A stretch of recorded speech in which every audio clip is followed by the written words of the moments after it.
And it is past time that people again recognize the value that there is in changing people's lives for the better by providing those programs, those services to New Yorkers who need it, and that we need to make a collective effort to invest in a sector that literally changes New Yorkers' lives for the better. Good morning. This is Epicenter NYC. We connect our communities to news, information, and each other. I'm Andrea Pineda-Salgado. Throughout the pandemic, many of our neighbors struggled to make ends meet for the first time in their lives. And oftentimes, it was New York City's human services workers, employed by nonprofits, who were the ones to step up and help. They made sure everyone in line at the food pantry got what they needed. They helped the homeless get housing, and they provided comfort to those struggling with mental health. But for all they do, nonprofit workers are notoriously underpaid. In fact, a recent study showed that in New York City, wages are so low that around 15% of nonprofit employees qualify for food stamps. Enter the Just Pay campaign. They're working hard to create a comprehensive wage schedule for government-contracted human services workers. Today, I talked to Na'ilah Amaru, the Director of Policy and Campaigns for the Human Services Council of New York, about how we need to push elected officials to end government-sanctioned poverty wages for nonprofit workers. But before we begin, a quick message from our friends and sponsors at McKinsey & Company. Find out about the biggest ideas in business on McKinsey's Insights app, where you can listen to podcasts like our flagship show, The McKinsey Podcast. We're so not tuned in to the dynamic going on for the current employees, what matters to them most. Or watch our Author Talk series featuring law professor Dorothy A. Brown. 60% of Black college students don't graduate. And when I came across that statistic, I got so depressed. And read lots of articles about, for example, the next normal, where you can learn about the coronavirus's latest impact on business. To hear, see, and read more, download McKinsey's Insights app now. Now, back to the show. Here's my conversation with Na'ilah. I am Na'ilah Amaru, and I am the Director of Policy and Campaigns for the Human Services Council. So tell me a little bit more about the Just Pay campaign. How did it begin? Absolutely. So the Just Pay campaign is a new campaign that we launched recently, and the goal is to essentially end government-sanctioned poverty wages for the human services sector. It has been a long time coming. As a result of COVID, it really intensified this need to organize quickly and effectively in order to address government decisions that were harmful prior to COVID. But when COVID happened, I think a lot of the inequities really came to the forefront and made it crystal clear that the sector was providing critical services that provided stability to New Yorkers, particularly vulnerable New Yorkers, in the midst of a global pandemic, and the workers that were literally putting their lives on the line in order to provide these services, such as food pantry workers, workers who worked in homeless shelters, mental health service providers. You know, if there was a service that was needed to provide stability to New Yorkers, it's our workforce that offered those services. And, you know, coming out of COVID, there was this realization that we really need to be deliberate and identify what are the things the sector needs from government specifically as we try to move out of this pandemic towards an equitable recovery. And a key recommendation in terms of moving forward was to pay equitable salaries to the workers, particularly since a recent report that was published by the Human Services Council last summer showed that a majority of our workers are women and people of color, and a majority of our workers were Black and brown workers who were actually on the front lines during the global pandemic. And so really just recognizing that there is this need, again, for the sector to intentionally organize and to mobilize as a sector, which has never been done before, and to lead this way with Just Pay campaign, fighting for better wages for our workers. And were they essential during the pandemic, and which ones were the most important? the politics of who decides who's essential, right? So I think that without question, our workers are absolutely essential. However, government has not recognized them as being essential because they have been paid so poorly through city as well as state contracts.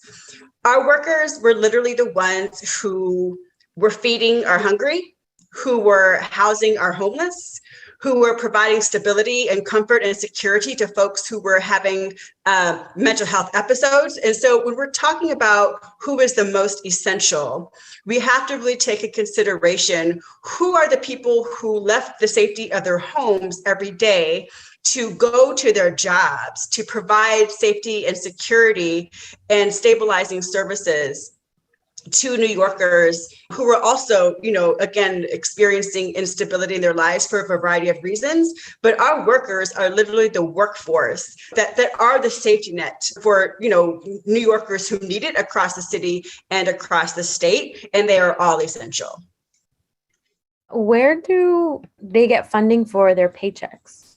So our workforce are funded by city and state contracts. And this is important because government is the primary funder of the human services sector, right? And because they are the predominant funder, they essentially determine the salaries for our workforce. And this has been an issue for a variety of reasons. In fact, it is a common practice for both city and state government to outsource jobs that it would otherwise do as a city or state to nonprofits. But when it outsources those jobs, it is common practice to cut it by 30%.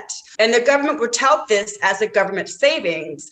But the reality is that government savings comes to the economic consequences being shouldered by majority Black and Latina women, since that is a majority of our workforce. And so these poverty wages are a direct reflection of the decision that government has traditionally made to not invest in the sector, which is most unfortunate, again, because this is the sector that is the social safety net for millions of New Yorkers across the city and state. And I think we kind of touched upon this a little bit. How much has the human services sector grown throughout the pandemic? It has actually not grown. There has been significant layoffs, again, because government has cut funding that has made it more difficult to recruit and to retain a human services workforce. And so that is an unfortunate reality that results in less programming and services for New Yorkers who need those programs and services because there simply is not a workforce there to provide it. So I guess you could say the need has grown, but the workers have decreased. That's correct. And what would you like the city and regular New Yorkers to know about the jobs that nonprofit workers do?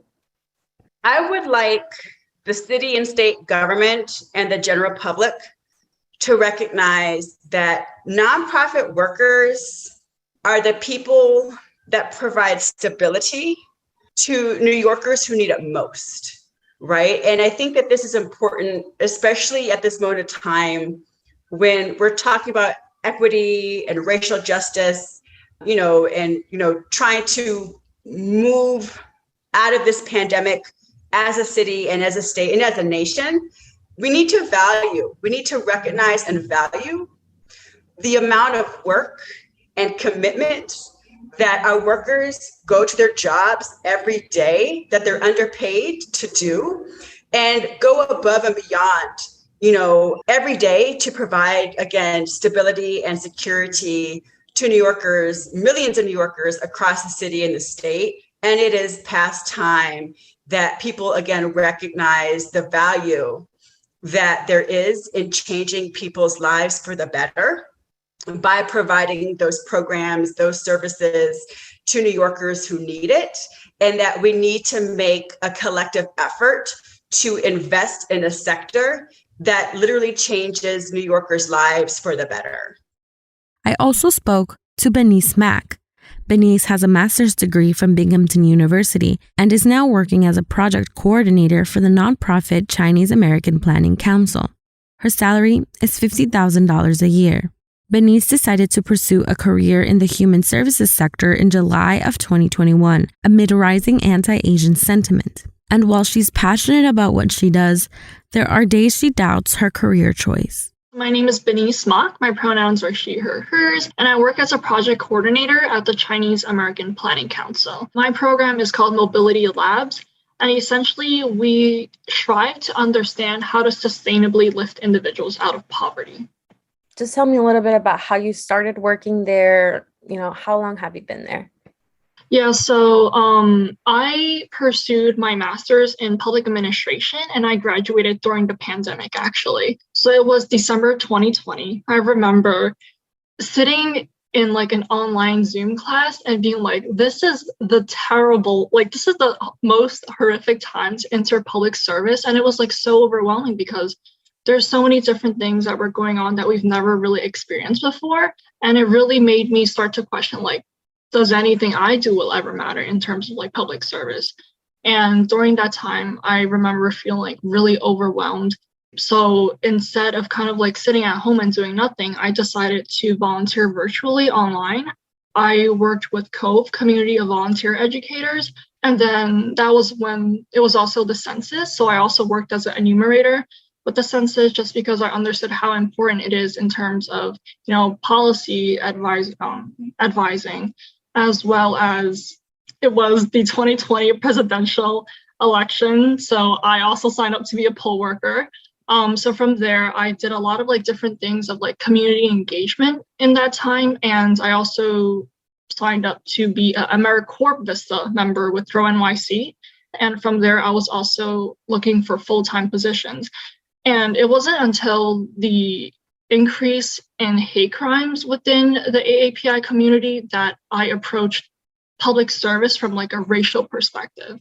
And that's when I went to CPC and I was like, oh yeah, like that's a great opportunity for me to serve community members that look like me and that I also speak their language. What has it been like? And like, what's your number one priority and need? Yeah, so my team within CPC is pretty small, I want to say, but within the other different services that we provide, I do know that they often do have a big struggle in terms of recruiting people because a lot of our funding is from government contracts. And whatever is given in terms of like the salary range is essentially what we can offer to other people. So even in the office, when I'm like sitting and I hear other people recruiting on the phone, a lot of the time they start to like, hi, how are you? Are you interested in taking on a new role? The pay might not be as great as your current location because we're a nonprofit.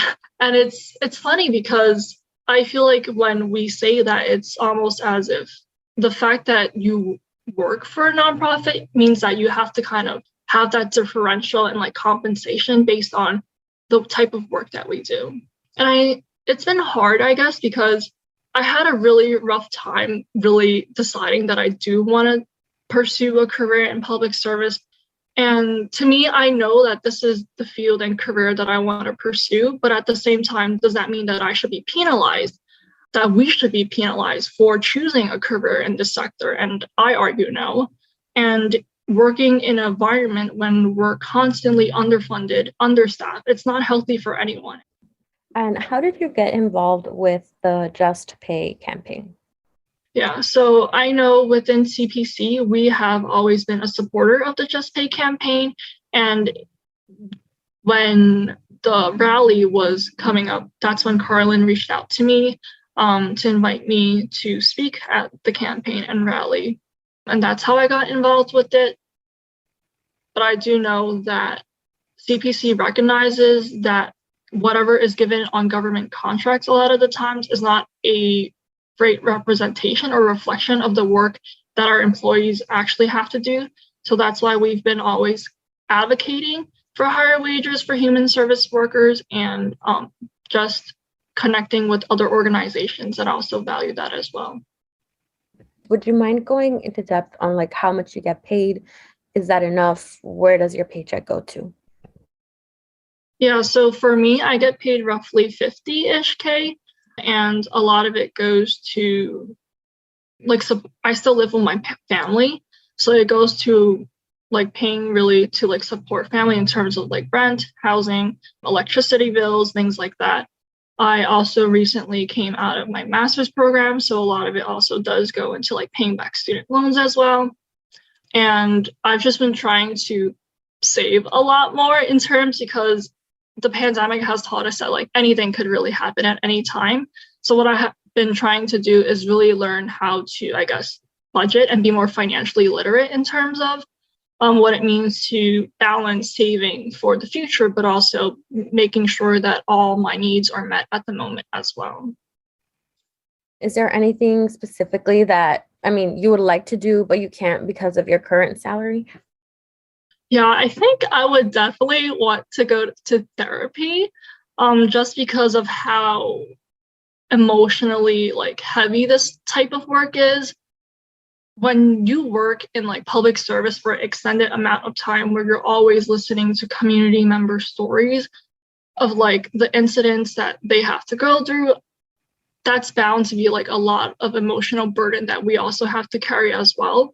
So I think, being able to really take care of my mental health as well is really important to me, just to make sure that I'm always able to show up for my community members and ensure that the services that I'm providing them is to my best of my ability as well. Why should the city pay, nonprofits and human service workers more?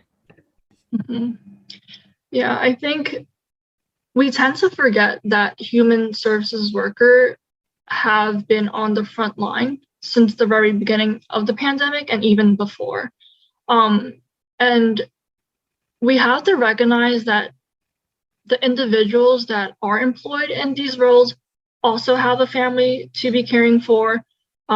We also have to take into consideration all the economic impacts that have been happening around us, especially with inflation, the past few years, and what that means for our families, community members, and employees as well.